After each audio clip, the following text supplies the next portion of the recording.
नमस्कार, news room live में आपका स्वागत। मैं राहुल ओझा आपके साथ। हारा से बड़ी खबर सामने आ रही है, जहां पर एक शख्स की हत्या कर दी गई है। बताया जा रहा है कि अपराधियों ने गोली मार करके शख्स की हत्या कर दी है। पुलिस पूरे विवाद की छानबीन करने में जुटी हुई है। युवक की गोली मारकर हत्या कर दी गई है। बेखौफ बदमाशों ने इस घटना को अंजाम दिया है। अमन सिंह की गोली मारकर आरा में हत्या कर दी गई है। बताया जा रहा है कि आपसी विवाद था और इसी को लेकर के गोली मारी गई है। सिर में गोली मारकर हत्या करने की खबर सामने आ रही है। जगदेव नगर गली नंबर 1 की घटना है। नवादा थाना की पुलिस मामले की जांच कर रही है। एसपी ने घटना की पुष्टि की है।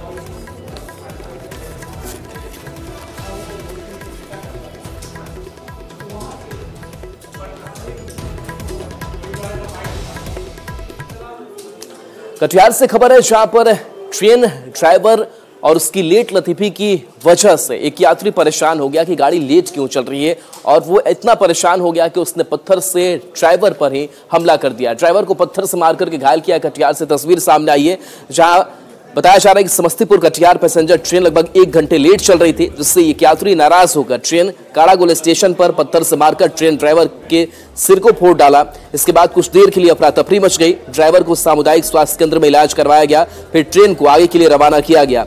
आरोपी यात्री को पुलिस ने हिरासत में लेकर आगे की कार्रवाई शुरू कर दी है।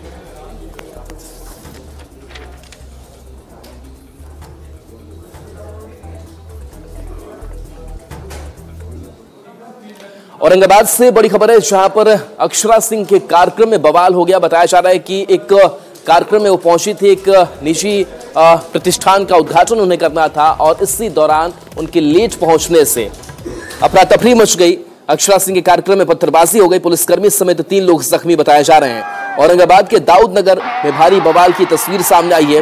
कार्यक्रम में अक्षरा सिंह देर से पहुंची थी, और देरी से पहुंचने पर ही भारी बवाल हो गया। इंतजार कर रहे लोगों का गुस्सा भड़क गया। देरी से पहुंचने पर भीड़ आक्रोशित हो गई। पुलिस वालों ने अक्षरा सिंह को सुरक्षित निकाला और अक्षरा को सुरक्षित पटना के लिए रवाना किया गया। अक्षरा एक व्यवसायिक प्रतिष्ठान के उद्घाटन के मौके पर दाऊद नगर पहुंची थी।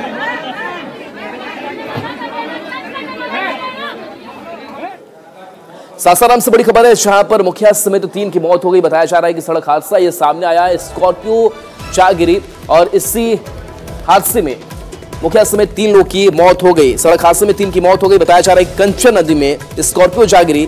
दिनारा के सिमरी पुल पर हादसा हुआ। योगिया दिनारा रोड पर यह पूरी घटना सामने आई है। बीसी कला पंचायत के मुखिया उमेश पासवान थे। मरने वालों में विपिन गोसाई, महेंद्र पाल और मुखिया उमेश पासवान शामिल है। 3 अन्य लोग भी जख्मी हुए हैं। इलाज के लिए अस्पताल में भर्ती कराया गया है।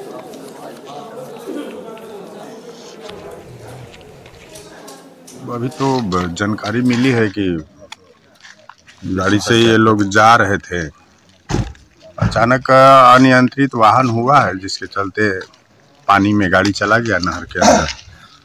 तो सूचना मिली कि 3 लोग मृत पाए गए हैं। उसमें हुआ क्या कि हमारे पार्टी के पूर्व में प्रखंड अध्यक्ष थे दिनारा के उमेश पासवान जी। पता चला 7 साढ़े 7 बजे कि कहीं शादी में लोग जा रहे थे शिरकत होने के लिए, और स्कॉर्पियो से जा रहे थे जोगिया दिनारा पथ पर। कहीं कंचन नदी है सिमरी के पास, वहीं पर गाड़ी अनियंत्रित होकर के गाड़ी नदी में गिर पड़ी, और नदी में गिरने के बाद बड़ी खबर मुजफ्फरपुर से है, जहां पर एसकेएमसीएच में नवजात का शव कुत्ता नोच कर खा रहा था। और इस पूरे मामले को लेकर के अब न्यूज सिटी ने जब खबर दिखाई तो अब कार्रवाई की बात सामने आ रही है। बता दें कि मामले में जांच के लिए टीम का गठन किया गया है। आपको बता दें कि नवजात के शव को नोचकर खाने का वीडियो एसकेएमसीएच से सामने आया था। न्यूज सिटी की खबर चलने के बाद प्रशासन की नींद टूटी है। इस मामले में जांच के लिए 3 सदस्यीय टीम का गठन किया गया है। टीम को 72 घंटे में जांच रिपोर्ट सौंपने की बात कही गई है। तो एसकेएमसीएच परिसर में लाश को नोच करके कुत्ते खा गए थे, और इस खबर को प्रमुखता से न्यूज 18 ने दिखाया था। और इस खबर को दिखाए जाने के बाद से मामले में जांच के लिए टीम का गठन कर दिया गया है। अब यह जांच की विषय है कि वह नवजात बच्चे का जो दिखाया जा रहा वो यहाँ का है या बाहर का है। इसके लिए मैंने एक 3 सदस्यीय कमेटी का गठन किया है, जिसमें कि हमारी एचओडी ऑप्स एंड गायनी अध्यक्ष रहेंगी, और साथ में पीडियाट्रिक्स डिपार्टमेंट के डॉक्टर रहेंगे, और एक और गायनी की मैडम रहेंगी। और ये कमेटी ये जांच करेगी कि ये बच्चा नवजात बच्चा इस अस्पताल में पैदा हुआ है या बाहर का है। तो ये कमेटी की रिपोर्ट हमें 72 घंटे के अंदर मिल जाएगा, तब हम लोग पता करेंगे। क्योंकि कोई भी नवजात बच्चों जिसकी मृत्यु होती है उसे हम लोग हैंडओवर करते हैं और उसके रिलेटिव्स को हम लोग उसको दे देते हैं। और देखिए, इस पूरी घटना के सामने आने के बाद से कई सवाल भी हैं। न्यूज़ 18 पूछता है कि किसकी लापरवाही से ये घटना हुई और नौजात के शव को कुत्ते नोच करके खा गए। सवाल ये भी उठता है कि दोषियों पर आखिर कार्रवाई कब तक इस मामले में होगी, और सवाल ये भी ऐसी तस्वीर सामने आने के बाद से कि क्या अस्पताल प्रशासन एक्शन लेगा।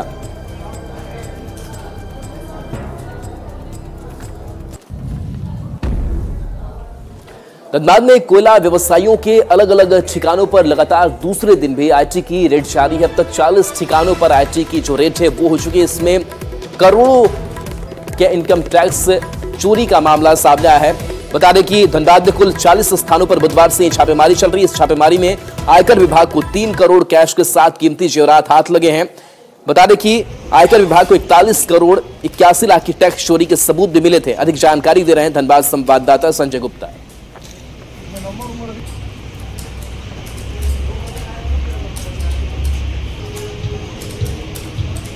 धनबाद कोयले की राजधानी में अवैध कोयला कारोबार को लेकर इनकम टैक्स की टीम बुधवार से ही धनबाद में छापेमारी कर रही है। आज गुरुवार सुबह है और अभी भी आईटी की टीम छापेमारी कर रही है। धनबाद के 2 बड़े कोयला व्यवसायी अनिल गोयल और दीपक पोद्दार के 40 ठिकानों पर आईटी की टीम ने दबिश दी है और 2 दिन से चल आ रही इस दबिश के बाद आईटी विभाग को 3 करोड़ रुपये नगद, जेवरात और कुछ अहम दस्तावेज बरामद हुए हैं। आईटी की टीम की यह छापेमारी कम दाम पर कोयला खरीदने के बाद अधिक दाम पर बेचने को लेकर हुई है और इसके बीच में जो नगद है उसकी टैक्स चोरी की गई है और वह टैक्स चोरी कई करोड़ों रुपये में है। और इसी साक्ष्य के बाद आईटी की टीम ने यह दबिश दी है। फिलहाल आईटी को क्या अहम दस्तावेज मिले हैं इसका तो खुलासा नहीं हो पाया है, लेकिन 2 बड़े कोयला व्यवसायियों के यहाँ आईटी की छापेमारी से कोयला के अन्य कारोबारियों में खलबली मची हुई है। संजय गुप्ता, न्यूज़ 18 धनबाद। बेगूसराय में दबंगई का एक मामला सामने आया है, जहां पर महिला के घर में घुसकर छेड़खानी की जा रही थी। जब इसका विरोध किया गया तो घर वालों की पिटाई कर दी गई और बताया जा रहा है कि महिला समेत उनके बेटे घायल हैं, जिनका इलाज अस्पताल में कराया जा रहा है। पुलिस मामले की छानबीन कर रही है, लेकिन सवाल ये उठता है कि कैसे आखिर अपराधी बेखौफ हैं और दबंगों की दबंगई देखने को मिल रही है। ये तस्वीर सामने आई है जहां आरोपियों ने घर में घुसकर एक ही परिवार के कई लोगों के साथ मारपीट की। इस घटना में एक महिला सहित 2 पुत्रों की बेरहमी से पिटाई की गई। घटना में घायल सभी लोगों का सदर अस्पताल में इलाज चल रहा है। घटना केशावे गांव की है। पुलिस ने घटना में 2 आरोपियों को गिरफ्तार कर लिया है। दरअसल गांव की एक महिला के साथ 6 से 7 साल से छेड़खानी की जा रही थी, जिसके संबंध में पीड़ित धर्मेंद्र ने पुलिस में शिकायत दर्ज की थी, जिसके बाद आज 2 लोगों को हिरासत में लिया गया। लेकिन आरोपियों के रिश्तेदारों और जानने वाले लोगों ने पीड़ित धर्मेंद्र के घर में घुसकर मारपीट की और धर्मेंद्र के साथ उनकी मां और भाई को बेरहमी से पीटा। फिलहाल तीनों का बेगूसराय के सदर अस्पताल में इलाज चल रहा है। केस करना है तो हम केस नहीं उठा रहा है। हमको क्षति भरेगा तब हम केस उठाएगा। घर द्वार सब तोड़ रहे, वही चलती सरपंच मुखिया फोन करता है, सरपंच के सभी आप समाज ले आकर सब तबाह करता है। जैसे नहीं सोच होगा ना तो सब मिल उसके घर पे मार के यही खातिर हमरा इतना कुछ घिसेट दे रहा। लड़ाई हो गया था, कह लिए वो छेड़खानी कर रहा था, वो कंप्लेन किया थाना में, उसके लिए क्यों किया कंप्लेन, तुमको जान से मार देंगे, रहने नहीं देंगे। और इस बीच बड़ी खबर है अशोक चौधरी के बयान को लेकर के। अशोक चौधरी ने कहा है कि धर्म के नाम पर राजनीति की जा रही है। उन्होंने कहा कि महंगाई, बेरोजगारी अहम मुद्दा है। बीजेपी लोगों का ध्यान भटका रही है, बीजेपी मंदिर की ओर ध्यान ले जा रही है और बाकी मुद्दों से लोगों का ध्यान भटकाया जा रहा है। शेखपुरा में ये बातें मंत्री अशोक चौधरी ने कही है कि क्या महंगाई और बेरोजगारी जो 2 राजनीतिक मुद्दे थे, जो इस देश का मूल मुद्दा है, क्या ये मुद्दा खत्म हो गया? अगर भगवान राम के प्राण प्रतिष्ठा के साथ साथ जो 65 रुपये किलो अरहर का दाल था जब मोदी जी आए थे और आज 185 रुपये किलो हो गया, उस पर भी कुछ करते प्राण प्रतिष्ठा के दिन और बेरोजगारी के ऊपर भी कोई बड़ी घोषणा होती तो भगवान राम के प्राण प्रतिष्ठा के उत्सव का माहौल और कुछ अलग होता। शेखपुरा के बरबीघा में मंत्री सुमित कुमार शामिल हुए और उन्होंने मुख्यमंत्री नीतीश कुमार की जमकर तारीफ की। उन्होंने कहा कि नीतीश कुमार हैं तो बिहार में रोजगार की बहार है और लगातार नीतीश कुमार बिहार के युवाओं के लिए काम कर रहे हैं। बता दें कि पंचबदन महोत्सव में बिहार सरकार के विज्ञान एवं प्रौद्योगिकी मंत्री सुमित कुमार ने ये बात कही। जो हमारी व्यवस्था है, जितने भी प्राइवेट संस्थान है उनसे कहीं अच्छी व्यवस्था हमारे पास है। टीचर का अभाव है? नहीं, बिल्कुल नहीं है। वो अभाव हुआ करता था, अब नहीं। अब आप देख लें, लगातार इतनी बहाली निकली है, इस बहाली के बाद शिक्षकों का भी अभाव नहीं। विज्ञान एवं प्रौद्योगिकी, हम अपने विभाग के बारे में ही बता दें कि हमारे विभाग में जो पढ़ाई लिखाई का जो व्यवस्था है, हमारे नेता की जो सोच है उसके अनुसार इंजीनियरिंग की पढ़ाई पूरे विश्व में इससे सस्ती पढ़ाई नहीं हो सकती कि 10 रुपये में इंजीनियरिंग का फीस लगता है और 5 रुपये पॉलिटेक्निक का फीस लगता है। अररिया में एनएचआई के नियमों को ताक पर रख करके अलकतरा से सड़क का निर्माण किया जा रहा है। बताया जा रहा है कि टेम्परेचर काफी कम है और इसका भी एक मानक है कि कम टेम्परेचर में आप अलकतरा से सड़क का निर्माण नहीं कर सकते हैं, लेकिन इसके बावजूद सड़क का निर्माण यहां पर कराया जा रहा है। बता दें कि 10 और 13 डिग्री सेल्सियस तापमान में भी अलकतरा निर्मित सड़क निर्माण कराया जा रहा है। 20 डिग्री सेल्सियस से कम तापमान में यदि अलकतरा निर्मित सड़क निर्माण होता है तो ऐसे सड़क की गुणवत्ता खराब हो जाती है, जल्दी सड़क टूटने भी लगती है। बावजूद अररिया 0 माइल से अररिया कॉलेज के बीच करीब 4 किलोमीटर लंबी सड़क का निर्माण कम तापमान में भी कई दिनों से किया जा रहा है। एक तरफ जहां अररिया के लोकल संवेदक ने इस पर सवाल भी खड़े किए हैं। आवास के सामने, एसडीओ आवास के सामने, डीएसपी आवास और तो और एनएच और पीडब्ल्यूडी आरईओ कार्यालय के आगे ये कालीकरण का काम अभी जो हो रहा है, ये अंधेरी नगरी और चौपट राजा, ये कालीकरण नहीं टिकेगा, इसको उखड़ जाना है। बावजूद इसके एनएच के जो भी पदाधिकारी इसको करवा रहे हैं वो संवेदन से, मिली भगत से इसको टेरी मेरी करने में लगल है और कहीं ना कहीं इससे भ्रष्टाचार का बू आता है। और इस बीच बेतिया से बड़ी खबर है, जहां 2 लोगों की मौत के बाद से लोगों का गुस्सा भड़क उठा। बताया जा रहा है कि जमीन विवाद का यह मामला सामने आया था, जिसके बाद से पिता की मौत हो गई थी और पिता की मौत के बाद से बेटे की भी मौत हार्ट अटैक से हो गई। मौत की खबर मिलते ही बेटे को हार्ट अटैक आ गया। जमीन विवाद में हुई मारपीट में छोटन यादव की मौत हुई है। सड़क जाम के बाद गाड़ियों की लंबी कतार लग गई है। लौरिया के मिश्री टोला गांव का यह पूरा मामला सामने आया है। तो आक्रोशित लोगों ने निश्चित 727 को जाम कर दिया। जमीन विवाद में मारपीट हुई। मारपीट में पिता की मौत के बाद बेटी की भी मौत हो गई है।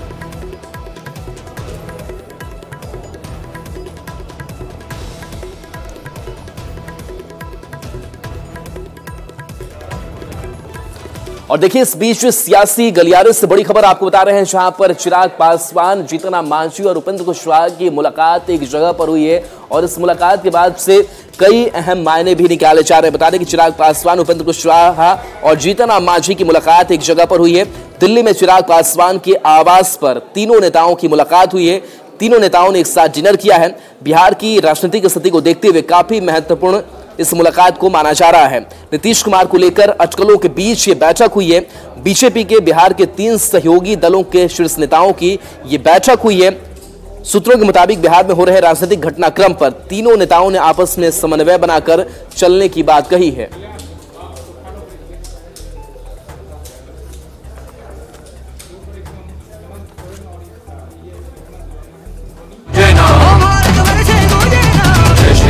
जय श्री राम, जय श्री राम, जय श्री राम।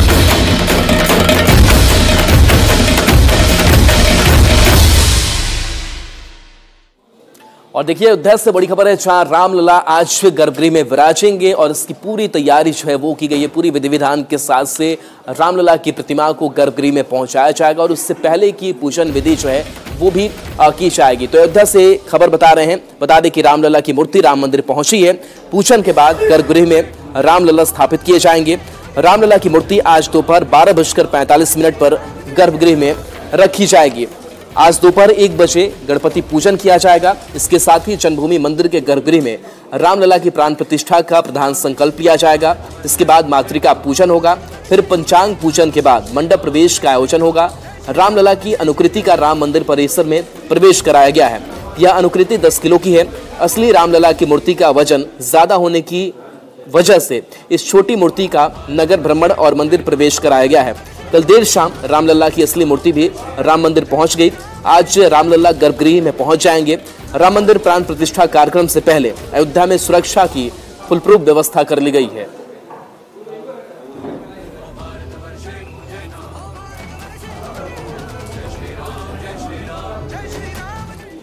वहीं रामलला के गर्भगृह के सिंहासन के नीचे कई रत्न डाले गए हैं और इसको लेकर भी कई विशेषताएं बताई जा रही है कि कैसे ये रत्न जड़ित ये सिंहासन होगा।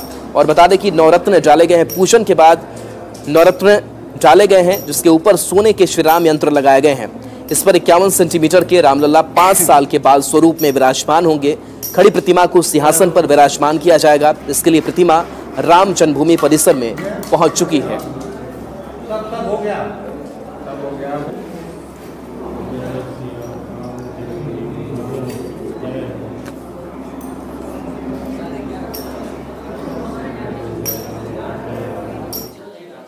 रामलला की प्राण प्रतिष्ठा से पहले कई अनुष्ठान एक साथ किए जा रहे हैं और करीब 7 दिनों के से जो अनुष्ठान है वो पूरा हो रहा है और उसके बाद से रामलला की प्राण प्रतिष्ठा की जाएगी। बता दें कि आज अधिवास शुरू हो जाएगा। इस दौरान तीर्थ पूजन, जल यात्रा और अचल प्रतिमा का जलाधिवास और गंधाधिवास होगा। इसके तहत रामलला की मूर्ति का जल से स्नान होगा और फिर शाम के समय उनके शरीर पर सुगंधित द्रव्यों का लेपन होगा। राम मंदिर ट्रस्ट के महासचिव चंपत राय के मुताबिक मूर्ति को गर्भगृह में अपने आसन पर आज दोपहर में स्थापित कर दिया जाएगा।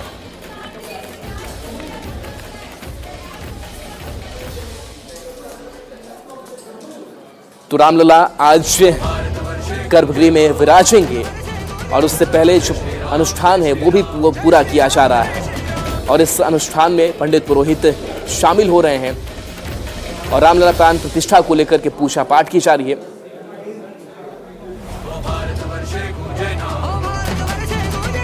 जय श्री राम जय श्री राम जय श्री राम जय श्री राम।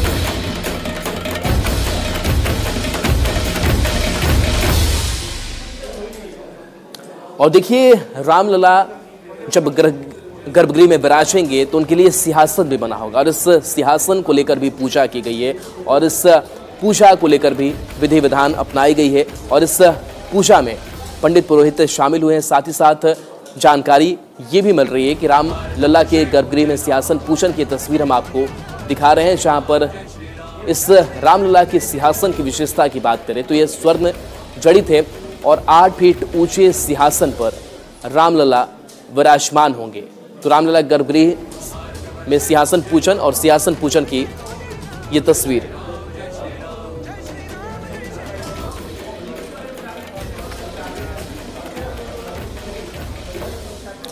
तो देखिए रामलला की प्राण प्रतिष्ठा को लेकर के अलग अलग विधि विधानों के साथ पूजन अर्चन किया जा रहा है और कई जो महत्वपूर्ण तस्वीरें हैं वो निकल करके सामने आ रही है। और इस बीच मुंगेर से तस्वीर सामने आई है, जहां 22 जनवरी को रामलला की प्राण प्रतिष्ठा उत्सव मनाने के लिए मुंगेर में भी बड़ी तैयारी है। शहर को अभी से ही दुल्हन की तरह सजाया जा रहा है।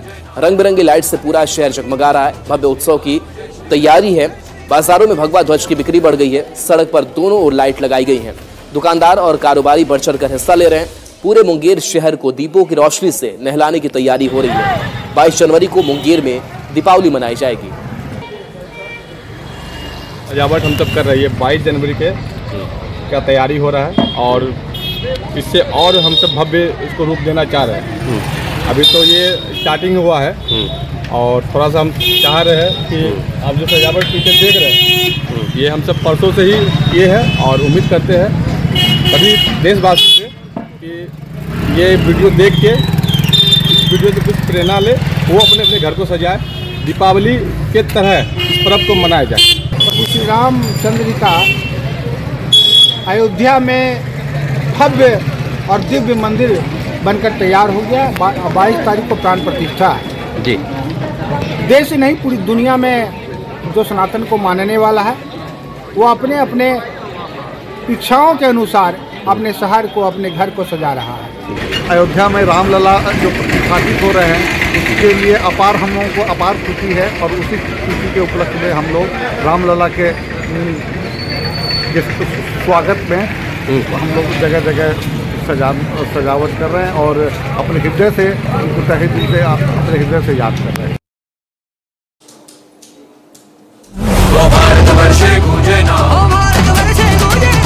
जय श्री राम जय श्री राम जय श्री राम जय श्री राम।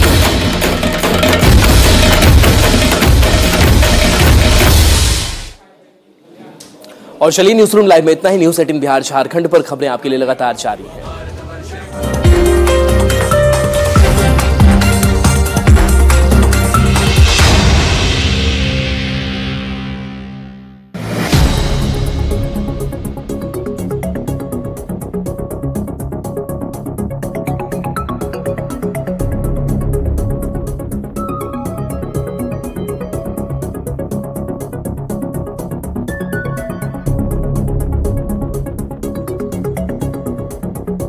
देश का भरोसा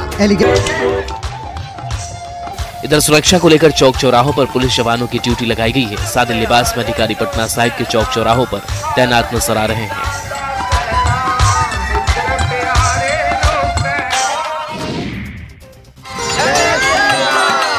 तन में भगवा वस्त्र और मुख पर जय श्री राम के नारे। ये है भागलपुर के आरती और रामा गुप्ता। कड़ाके की ठंड में ये दोनों रामलला का दर्शन करने अयोध्या जा रहे हैं। इन्होंने 8 जनवरी को नवगछिया पंचमुखी बालाजी धाम से यात्रा की शुरुआत की है। अब ये पति पत्नी पैदल यात्रा करते मुजफ्फरपुर पहुँच गए हैं। इन दोनों का कहना है कि 500 साल बाद रामलला वापस अपने घर आ रहे हैं।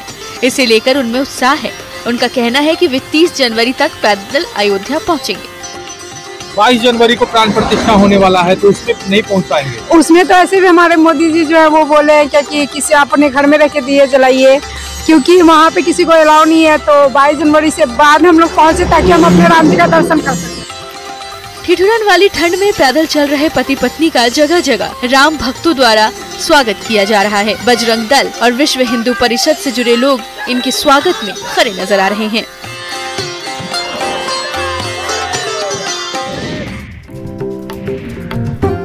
जय श्री राम के नाम से खूबसूरत दीप बना रहे जमशेदपुर के कुम्हार परिवार के लोगों को 22 जनवरी का इंतजार है। यहाँ एक से बढ़कर एक दीप बनाने में कुम्हार जुटे नजर आ रहे हैं। शहर के चौक चौराहे पर दीप के दुकान भी सज गए हैं। कुम्हार का कहना है कि पहले उन्हें दिवाली पर ही दिए तैयार करने होते थे, लेकिन 22 जनवरी का दिन भी किसी उत्सव से कम नहीं है, बल्कि दिवाली से भी दोगुनी खुशी सभी लोगों को है। उनके पास कई डिजाइन के दिए, भगवान राम, सीता माता, लक्ष्मण और हनुमान की मूर्तियाँ बिक्री के लिए उपलब्ध है। मेन तो खुशी है कि हमारा राम मंदिर बना है, इससे विराजमान हुआ राम जी, बहुत खुशी की बात है। इसलिए में तो हम लोग भी अपना घर पर दिया जलाएंगे, होली दिवाली दशहरा पूरा इसमें मनाएंगे। कुम्हार शंकर के पास हर दिन बड़ी संख्या में लोग दीप का ऑर्डर देने पहुंच रहे हैं। शहर में दीप उत्सव मनाने के लिए तैयारियां जोरों शोरों से की जा रही है।